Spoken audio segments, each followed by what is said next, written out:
right, Pisces. So I've got some thoughts for you about Jupiter. What I want you to do, we're going to do a little kind of a thought experiment. So the United States, as a country, sometimes I like to use countries, depersonalize it, take it off of person and make it more like a, thing. So the United States, if you look at like the progressed chart, the United States sun is at 14 degrees Pisces right now, which is where Neptune is. It's like right in the middle of Pisces, okay? Which is perfect because Jupiter in Sagittarius is currently, of course, squaring Pisces. It's squaring Neptune. So this is kind of, we can use the country as an example of how maybe, Jupiter and Neptune are affecting you and your world, as well as the Capricorn planets. So if we were to put Pisces in a birth chart in the first house, okay, let's make that all Pisces, stick your sun there, and then imagine Aries is in the second house, put the signs in order. Aries in the second house, Pisces in the first house, Aries in the second house, Taurus in the third, Gemini in the fourth, all the way around, okay? So then that means we'll have opposite Pisces is going to be Virgo, right? And then down in the fourth house will be where we have Sagittarius. Right? So for Pisces, I've got to pull up a chart here too so I can just kind of refer to it. Sometimes my brain gets flippy-floppied. I am a Libra. So just looking at this so you guys have been receiving a sextile. You've got this lovely sextile happening, and I think I may have just said things backwards, didn't I? Yeah, because Pisces first. I apologize, my brain, like I said, flippy floppy. It's the Libra and Libra. It's my Libra Aries moon. We'll just Libra Sun Aries moon. I get reversed. So let's put Jupiter in your 10th house, right? And we've had Neptune, which is in Pisces, in the first house for you guys. So with that comes a certain element.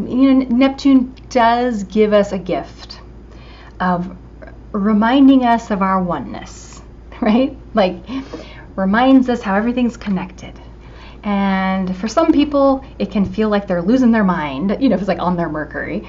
And for other people, they can feel like they've had these divine visions, these epiphanies. They've contacted the other side. They feel like they're one with the universe, right? So just depends on the person. But Neptune, really, your life in general, as a Pisces, will have experienced some sort of exposure to a dismantlement. It depends on the rest of your birth chart, where Neptune's at in your birth chart. If you're a Neptune in Sagittarius, like that's my generation, you've got a square right now, which is like the midlife crisis age anyway. I have it in mind, Neptune square Neptune. But with your sun in there, it's, is my life, have I made the right choices in my life? Am I in the right place? And blah, blah, blah. Does my life have meaning? And, we can escape through, there's lots of ways of escaping life, right? We can escape through feeling like we're a martyr. We're sacrificing our life on the pyre of some value system that we've, built. But that's not really fair, because if we've decided, chose our path and we're, got married or have a job that we hate or whatever, like you have the power to change it. Like it's your life. Ain't nobody else's life. You guys haven't had the helpful benefit of like Uranus in Aries. You did earlier. You have had Uranus move past your sun, but that would have been more. That would have been back in like the early end of the 90s ish and early 2000s or so, right? If I'm thinking correctly. Kind of in the 2000s when you were younger, right? That was a while ago. But you haven't had the benefit, like Uranus, it has been in Aries, and so that's forming a semi square to your sun, kind of where you're feeling stuck maybe. Like other people are getting to go be wild and crazy, but I'm stuck, kind of, and the bigger theme might be, or the bigger question might be, what decisions have you made that put you in that spot, and are you comfortable? Are you comfortable in the spot of being like, well, at least the devil you know is safer than the devil you don't know. Like, are you comfortable being in a role where you feel like you're being victimized, or you feel disempowered, or you feel like you're taking care of someone, or you're staying for the kids if like you're in a marriage that's really unhappy, or whatever it might be. Or you're still like practicing a certain religion because it would hurt your parents' feelings or something. Or I don't know, you have a dream about being a performer, but you don't think you're good enough. But also you've never like tried, or you've kept things safe. You haven't been wild and crazy with your life, right? I think with Uranus moving into Taurus, you'll have a little sextile, and you may be a bit more open to the chaos that is just human experience. And you've had at the same time, because you haven't had Uranus on your sun so much, other than in this holding pattern. And then you've had our Capricorn, Pluto and Capricorn, kind of forming a trine. It's the end of the day. A sextile, forming a sextile to your sun, right? And so Pluto slowly moving through Capricorn has been kind of holding you to commitments you've made, I suppose. It's like other people get to be crazy, and you need to wait your turn to go and be selfish.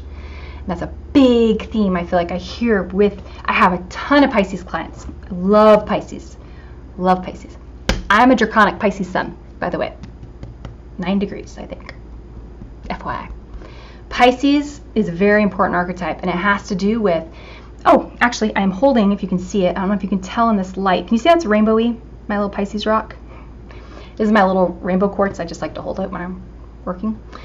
I like to think that ideally I would personally love to have an aura, let's say, that represented, it was kind of like a rainbow quartz, that was like all the colors, right?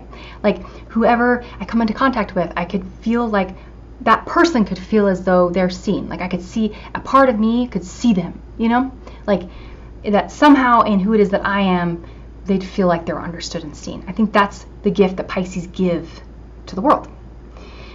So you guys, with our cardinal kind of craziness that we've been having for basically the last 10 years, we'll just say last 10 years-ish, okay? It's like you guys have been dealing with all of these other people's selfish, crazy behavior. Those of us who are strongly cardinal. Aries, Cancer, Libra, Capricorn. Whether we were not wanting to be married anymore, whether we were having affairs, whether we were like workaholics, whether we were like blindly sort of pursuing our own goals, but completely ignorant of what you were needing, but you stayed by our side, that kind of thing.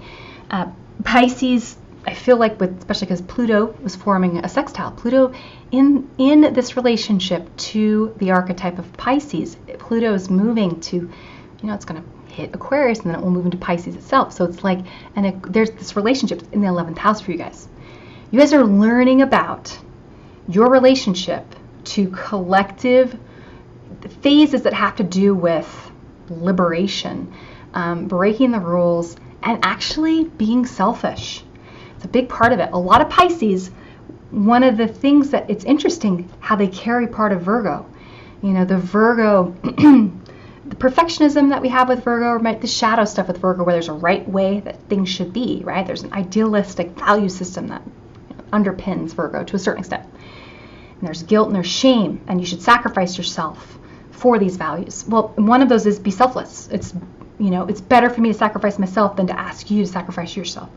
And that is because Pisces is about love, the collective bond that we're all part of one thing. Like I hurt you, I'm just hurting me. I like to think of humanity as, if you could imagine, I think I might have mentioned this in the Pisces video, but I'll say it again. Think of all of our souls, just if you could imagine. All of our souls is a hologram, right? Even just a face, hologram, right? And what would that look like if we had a computer that could somehow composite all of our little faces, the transparent sort of hologram of all our faces all on top of each other? And then we have like an avatar. It would be neither male nor female. It would be, kind of both. It'd be human. You'd be human. But what would that look like? When they take composites of faces from different cultures and they put them all on top of each other, a bunch of women, a bunch of men, it tends to be a very beautiful person. It's the average of all of these different expressions of their genetics. Just like your life is an expression of your divine genetics, your spirit, that you're here, right? There's like a DNA there. And the way you live your life, that's an expression. I feel with Pisces sometimes, there's so much potential with Pisces to move, to shift their colors in so many different possible directions that sometimes it's hard for them to know who it is that they are. Sometimes they're so good at recognizing in another person They can see other people really clearly, and they can have compassion for other people and feel for other people. But it's like it's almost like they just don't see themselves, because they're like a rainbow. They're like all of it, It of course also depends on the rest of your chart as a Pisces. But what I think is beautiful about this is Pisces can step into mythology. They can step into many different human experiences and have an ability, because they do desire meaning and depth, and they have a desire for connection with other humans, that their experience is needed. Like, we need that. And you guys have been sacrificing, and you have been perhaps being scapegoated a little bit as of the last little while. It's possible. You maybe at times have felt weak, while these other maybe cardinal signs who are just kind of going after what they want, like bulls in a china shop or what have you, you might kind of have felt like, whoa, I'm just getting trampled here, What about like being nice to each other? What about like loving each other? My draconic sun-moon opposition definitely asks that question like every day. Like, whoa, people, be nice. But there's an element to individuation where you have to be selfish. You have to step away from all of the conditioned sort of values maybe that you have. Maybe not all of them. You might still believe murder's bad. But you have to kind of move to this place where you're a newborn. And in that process of kind of figuring out what you believe about your life and your identity and your path, sometimes you break a lot of things. And that can include breaking the hearts of people that are Piscean, or people that that were there to help you, really. And you might have gotten stepped on. So, to the Pisces out there that have had that experience, I say, I'm sorry, that sucks. But at the same time, the beauty here is you've had that experience. You've had an experience that those other people haven't had. You have learned. If you feel like you have experienced the someone else putting you in a position where you were victimized, right? And made to feel inferior, hurt, less than, discarded, etc., whatever, what have you. That's an experience that those other people have not had. They have not had that humbling. They've been maybe on a high. They've been like making things happen in their life and all this success and blah, blah, blah, or whatever. I don't know. I'm not really sure what we're talking about as far as who this person is, but this monster person, this creation of our imaginations, really. This Uranian individual, okay? What Uranus is going to teach you, because as it moves into Taurus, you're going to be the one who's like, you know what? To hell with this. I am not going to be the person who cleans up after you. Or I'm not going to be the person who lets you do this and comes into my world and crosses my boundaries. I'm going to figure out for myself, what are my boundaries? Jupiter right now is challenging you with a square. You got Jupiter in your 10th. Jupiter's saying to you, okay, Pisces, what responsibilities have you taken on and what roles have you taken on in your life that you are miserable with? Right? Like, and that if you're blaming other people, or you're like, I'm a victim, or I'm woe is me, or any of that kind of stuff. Stop. Jupiter says, well, then what is your truth? Like, how would you rather be living your life? Where is it that you've been walking in a story? Because that's the big theme this year for all of us. What's your story? And what's the real story? Like, what's this? Not the thing you tell yourself, because it's easier, but like, what's the truth? And with Neptune on your sun, it's been more difficult maybe to see yourself or your life path separated out from roles where you're like taking care of someone or fixing things for someone, or like in almost an assistant role. Like, you've been putting yourselves in these roles that aren't necessarily, a lot of times, not leadership roles. And this is not true across the board, but many times, because there are Pisces who are very strong, for sure. Pisces strength, though, is this beautiful openness to like admitting, I'm not really sure right now. I'm not sure how we're going to solve this problem. I don't know. I just know if we all come together and if we do it from a space of oneness and a space of love, that it will work out. We will solve this problem. Even if at the end of the day, our world is about to get hit by an asteroid, but we're all huddled together holding each other and singing, and we die. You know what I mean? Like, at the end of the day, what really matters? Maybe I've had to sacrifice in my life as a Pisces, and I've experienced wounding and pain, but maybe that's because you needed to experience what it was like to be an asshole, so that you could then look back and go, oh my gosh, I hurt you. And I hurt a part of myself And maybe me hurting you was actually me unconsciously reenacting something I learned as a child. And maybe I have an anger inside of me and an inability to get vulnerable with my emotions because I was hurt as a child. And I learned to never be vulnerable, to always be the one who's hurting other people or in control or in charge. Got it all figured out. So you don't get hurt. So you don't feel like you're going to get ripped to shreds, you know? But maybe me looking back and realizing, you know, how I've affected you, there's an element here of things coming full circle. So remember, the master becomes the servant, right? And when I think of all of the religions of the world, there's many beautiful truths, but I love the truth. I do love with the teaching of this idea of Jesus, this idea of an avatar, a savior who comes, who is innocent and who is loving, and who comes and simply is, I believe, I have like esoteric beliefs I think about Jesus, and you can take it or leave it. I kind of see him as like all of us reincarnated in one person, which is really cool, I think. Like all of our spirits, all of our souls in one individual. Like he's literally you and literally me. This is how I like to think of it. And so then him being hung on the cross, or him, any of the things he suffered, were done to all of us, and we did it to ourselves, right? It's like a pivotal point in human, like in this human experience. At the same time, like we're all of him right now, we're both the victim, so to speak, you know, the one that's innocent, and we're the perpetrator. So like humanity, if you're to think about all of our souls, how we're on this journey of evolution, I have really wacky thoughts about like reincarnation. I think that we go in these different, like it's not all forward, it's not just to the future. I think it's actually, a lot of us come from the future, actually, that way, or whatever. I think you relive lives and all this kinds of great stuff. I think that's really exciting and cool. If I'm going to think about like an ontology or a religious framework that works for me, that sounds interesting, that will never get boring, that's the one I like to think of. Forever becoming better and better and better versions of humanity, you know, which is exciting to me.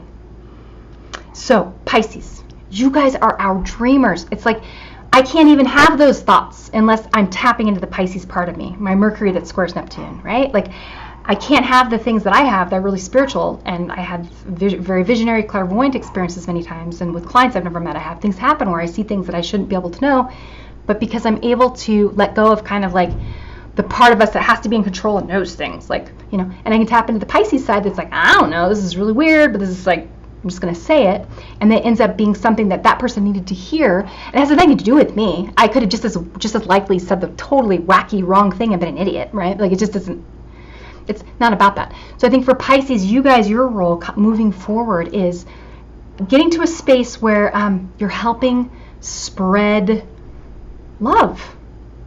And the other thing I will add, with this idea of kind of like the vision or the dream about life and reality versus the dream or myth, you have to be careful as well about slipping into unconsciousness. The United States right now, progressed sun in the middle of Pisces. Look at our country right now. We have Donald Trump as a president. I'm not getting political. I'm just saying I couldn't have imagined like 5 years ago if somebody would have said Donald Trump's going to be our president, you know, in 2018, 17, 16. Sorry, I always get all confused. We just had our midterms. I'd be like, what are you talking about? And no, there's no way. Donald Trump, like, you're fired. Like, what? No. But here we are, right? Never would have imagined. Also, when I was in college, you know, we had cameras with film. Like, you had to take it out and take it to the film shop and get it developed. Never, like, I remember taking selfies with my camera. First of all, you didn't know if the picture was going to turn out, so you probably might just be wasting that shot, and film was expensive. So you had like 24, 36 pictures that you could take on a roll of film. Imagine the days. Ladies, especially, and boys like to take, like, I don't know, guys take selfies too. But, so it was like precious, right? So if you're going to use it, you're like, ew. But also there was this element of, it would have been embarrassing to go to the film shop. I remember my friend took a bunch of pictures of me for a photography class. I was even kind of embarrassed to go pick them up at the film shop. You know, like, oh, I saw what you did this weekend, just took pictures of yourself. Whereas nowadays, that's the thing. Like, you don't have an identity. You have your online persona and that identity, quote unquote, is very much a mirage. And it's a reflection of where we're at as a collective. We've got a sun in Pisces. This is a country that it's Hollywood. This is a country built on the American dream, which is gone. The American dream it has completely been shredded. Right? So now what?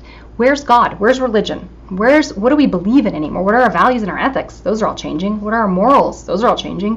What's like just the foundational, like, what does it mean to be a good person? We are back to sort of to like square one. We're back to the zero. We're right, like, kind of figuring these things out. And so with that comes possibility, which is exciting, but there can also come a lot of illusion and a lot of traps and a lot of like wrong turns. People who are willing to do anything to feel like that illusion that they have tied their identity into is real when it's not. It's an illusion. It's a picture. Pictures are fun. I love pictures. I love filters. I am vain as hell. I like to Photoshop shit, make myself look good. Hell yeah. Come on. It's available. It's, sure, why not? But there's also, you need to realize, like, if somebody doesn't like something you've done, different strokes for different folks, right? Or somebody loves what you're doing. Doesn't mean that you're a good person or that you're like on a track that's going to lead to fulfillment, right? You may just be a commodity right now. I have Cheetos right there that I was eating earlier. I was thinking Cheetos are like Instagram. They're yummy, they're tasty, they're not really that great for you, and you know they're not. But they're whatever. So people who have invested so much of their lives in Instagram, not those who are doing it for business reasons, whatever. I guess that's productive. But even that, I don't know. Like, live your life without a camera. Have an experience without needing to take a picture of it. Like, or have a just real experience with have a really cool real experience. There's some things that have happened in my life I haven't told anybody about. Really huge, monumental stuff. And I don't tell anybody. Nobody knows. Like, friends might know, but nobody on the internet, It's no longer sacred. And that is what I'm trying to say. That's the point I'm trying to get to. Sacred space is missing. Sacred space. And sacred space is space that is set apart from the mundane. It's space set apart specifically because it is special. It's sacred. So churches used to provide that for us. Religion, provided that every Sunday you'd go to church, but that to me even isn't the same sacred space as when you commune with nature, when you are deeply in love with someone that you have known for a long time and who you've been with through all kinds of trials, and you make love. That is sacred. Not someone that you have really awesome, hot, passionate sex with. It can't be sacred. It can be sacred in a sense. It's two projections coming together, right? Venus and Mars coming together and dancing in that dance of sort of playing the parts of like Isis and Osiris, playing the parts of the male and female, which is really meaningful, definitely sacred and for sure spiritual for some people. But what I'm saying is like confusing that with experiences that are singular. Another person, that there's one of this other person in the world. There's one of them, this one person. No one else has had the experience that person's had. And they hold all the same archetypes of Isis and Osiris and all those projections just like you do. And there's no one like you. And again, you've known each other for a long time. You've been through a lot of things. You've hurt each other and you've come back together, forgiving each other, all that stuff. You've had life.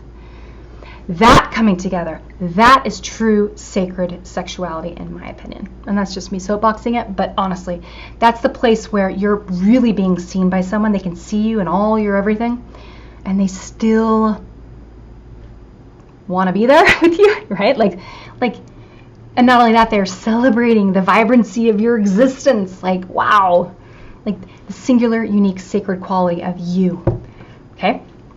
You cannot achieve the sacred with in an experience that's new with another human being. I don't think. It's the sacred from a collective perspective. Okay, archetypally can be sacred, but it's not personal because you don't know the person yet. So be really careful about this whole notion of falling in love in America. And this is why I'm bringing this up for Pisces and for just America, I guess. This belief that out there in the world, you're going to find a romantic partner, and this person's going to be your twin flame, your soulmate. They are the object of all of your searches and all of your yearning and all of your pain and your tears and everything, right? Is this person, this other person. This is not, okay, I don't want to say that this is not true, because hell if I know. Maybe my twin flame's watching this right now. Who knows? I am a romantic at heart. But my point is, it's not about finding this other person that suddenly they become your God. You know, that's what that search for the divine love from a soulmate is really. You're looking for, you want to be seen. You want to be sacred.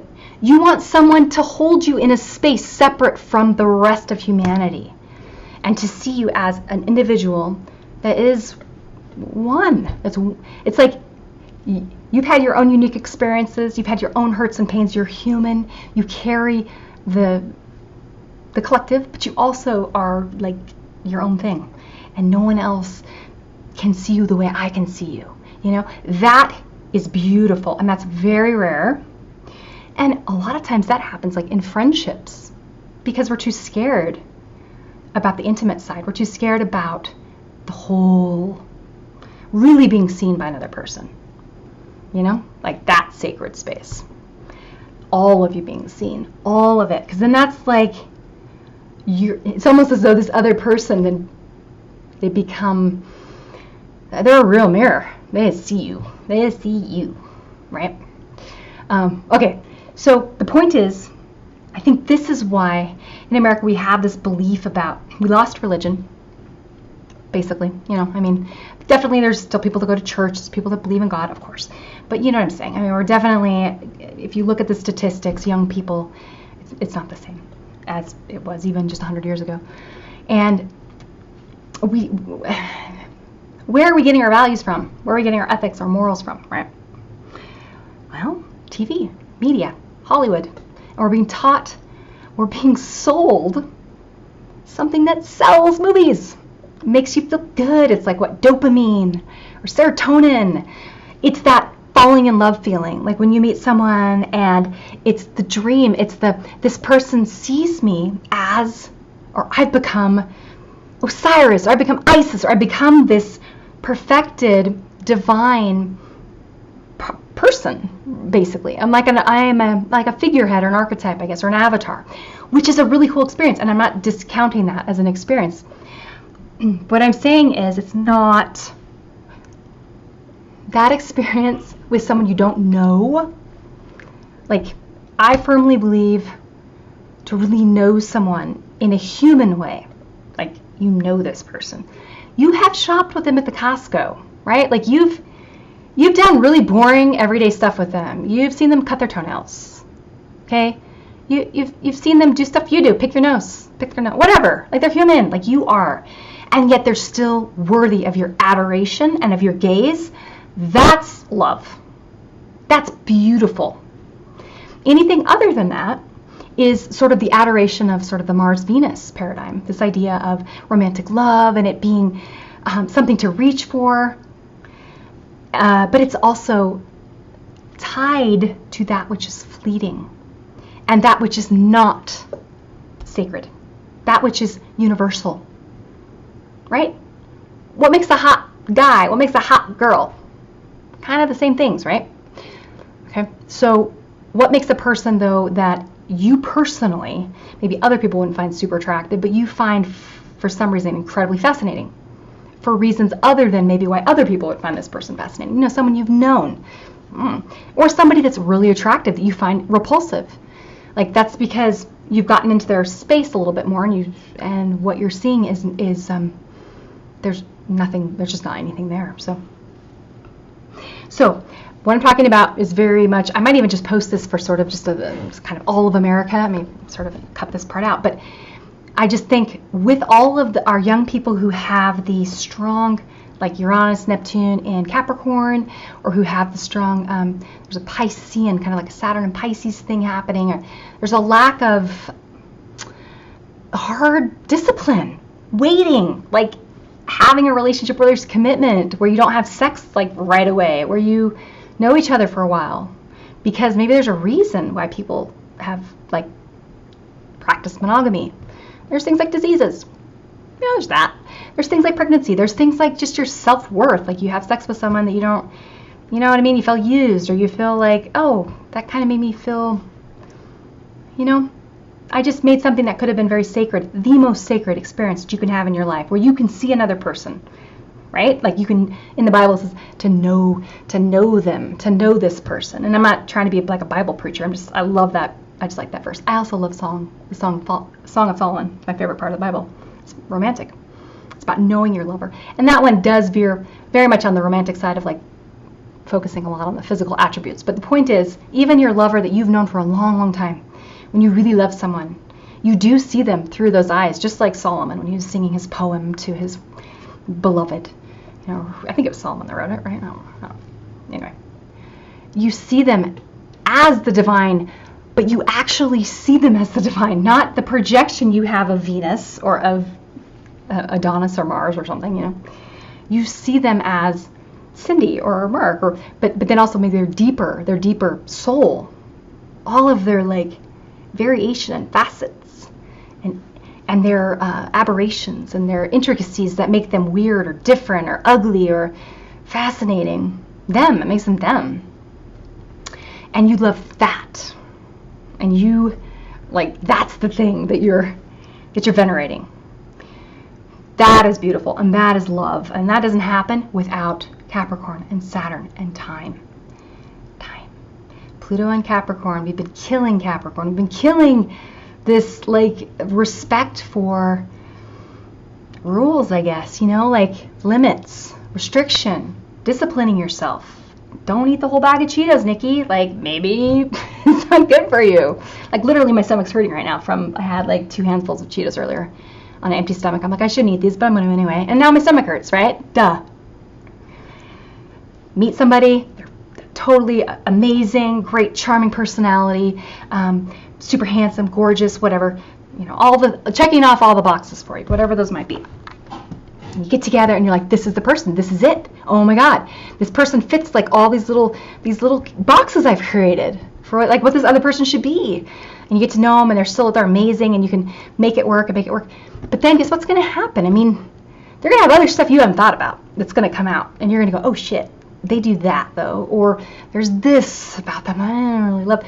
See, that's backwards approach to relationships. You don't go in head first like looking for, okay, this person fits all these criteria, yes, I'm in love with them. That's dumb. It's also the commodification of our personal world, of our personal life. It's like you're looking for a product or something. Ew, gross.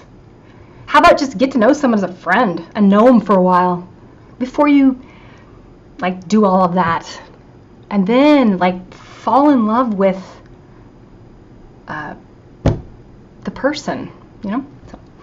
So the point is, in our country, I think, you know, we do have this disparity between, oh, her pictures on Instagram versus in life, where we're very different, right? The persona, there's a divide. And I'm sad because it's like we're seeing ourselves, we can't see ourselves. And a lot of times people see themselves through their value as a commodity, as a sex object, or as a romantic partner, when that's great and it's so much fun. But let me tell you, I'm older and I have some wisdom that like that only goes so far in life. And it's a blast. It's super fun.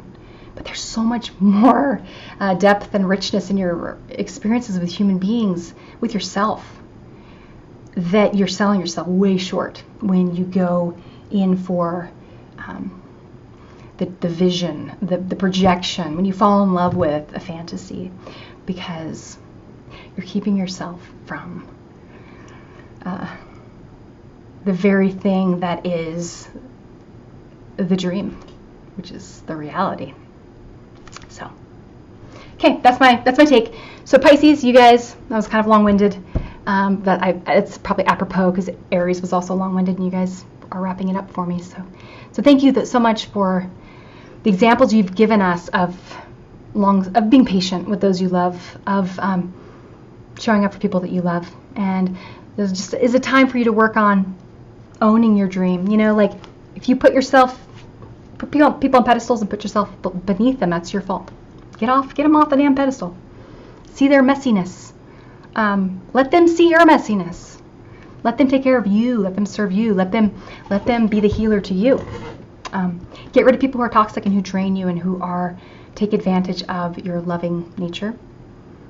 And realize that there's good and bad in the world, and you know, you can choose to kind of look at the world through a lens that's like, well, you know, there's a pessimistic side that can pop up with Pisces, or sort of a resigned side. So that's like America right now. We're kind of resigned a little bit, huh? So just think of America and think of what should America do differently. Get fired up, resolute. Okay, I'm gonna stop. I love you guys, and keep loving the rest of us back, please. Okay. All right. Bye, Pisces.